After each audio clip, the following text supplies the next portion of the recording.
دا خیریه بنسټو والا ته دې الله جزا خیر ورکړي. دا یو د عطا په نامه دی، بل د زمزم. دا خلک ډېر راوپارول، خلکو ته یې ډېر زیات حوصله ورکړل. دا د غریبانو په زړونو باندې پټۍ ولګولې. پرون مې یو د دې یو کلیپ کتې، یو زنانه ته یو پارسل وړه، یوه ډبه غوړي، یو څه بوره و شان ورکړي. هغه زنانه چیغې ویي، وایي زما دې په خدای قسم زه دومره خوشحاله سوم لکه نن چې د اختر ورځ پر ما باندې. نن درېیمه ده موږ په نهاره روژه نیولې ده.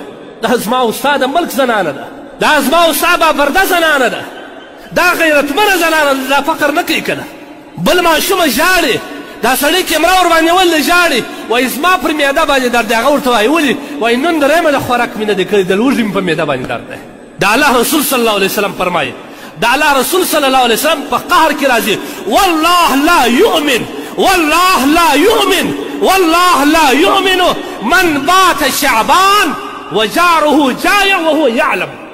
قسم دې مې په خدای که دا مؤمن دی، قسم دې مې په خدای که دا مؤمن دی، قسم دې مې په خدای که دا مؤمن دی چې ماښام یې خپله خېټه ډکه کړه او دغه همسایه چې کوم دی هغه د لوږې په نهاره باندې بیده سو او دی په خبروم دی. دا مؤمن نه دی. الله رسول وایي دا والله که مؤمن دی.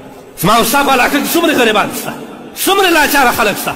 قسم دې مې په خدای دا رقم خلک شته چې د اول روژې څه تر اوسه په سبزي باندې ګزاره شته. ته خو هره ورځ روژه ماته 3 رقم سالنه پخوې، پکوړې هم راوړې، بچیانو ته شنه شان هم راوړې، سلاته هم جوړې. تا د خپل همسایه حال اخیستی دی که نه؟ تا همسایه ته یو پلیټ ورسولی دی، تا نه پر یو کونډې باندې شفقت کړی دی که نه؟ دا خیریه بنسټو والا ته دې الله جزای خیر واکړي. پرون یې په یوه وار باندې د سلو غریبانو د سلو زخمي زړونو والا پر زړونو باندې پټي ولګول. الله دې جزای خیر واکړي. دا هغه کسان دي ان الله يحب المحسنين. دا د الله پاک جل جلاله د الله محبین وګرځي. دا ان الله مع الذين، الله د دې کسانو سره مل دی کنه. دا الله رسول صلی الله علیه وسلم فرمایي، حدیث کې راځي. واورئ دا خیریه بنسټو والا دا د خدای په رحم پر دې باندې سوی. خالد خپل نیتونه صفا کړي کنه. اسای علی الارمله والمسکین کالمجاهد فی سبیل الله. کم کس چې د کونډې په حق کې وزغسل دی، یو چا څه شی واخیستې دې ته راورسېد د کونډې په حق کې. هغه کونډه چې په کور کې ناسته ده، ارامه صبر ناسته، روژه مات هم په سرو اوښکو تېروي. د دې حساب زما او ستا سره کېږي. زما دې په ذاته خدای قسم یې که یو غني لا ولاړ شي چې د دې حساب ورسره ونیسي.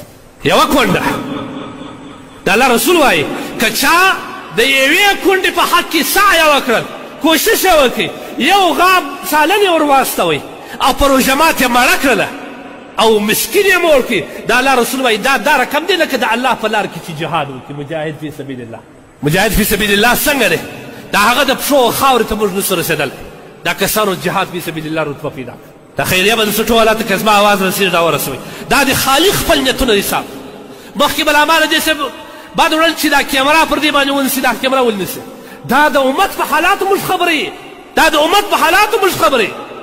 د یوه زنانې د سترګو حالات دي. هغه وایي زما مېړه دا 3 کال چې وفات شوی دی. زه په خپله داسې ځوانه زنانه زه په خپله باندې خښتې موږم، زما یتیمان زما سره خښتې موږم. ته ووایه ستا بیبي ستا د دا خوند درکوي چې خښتې وموږي؟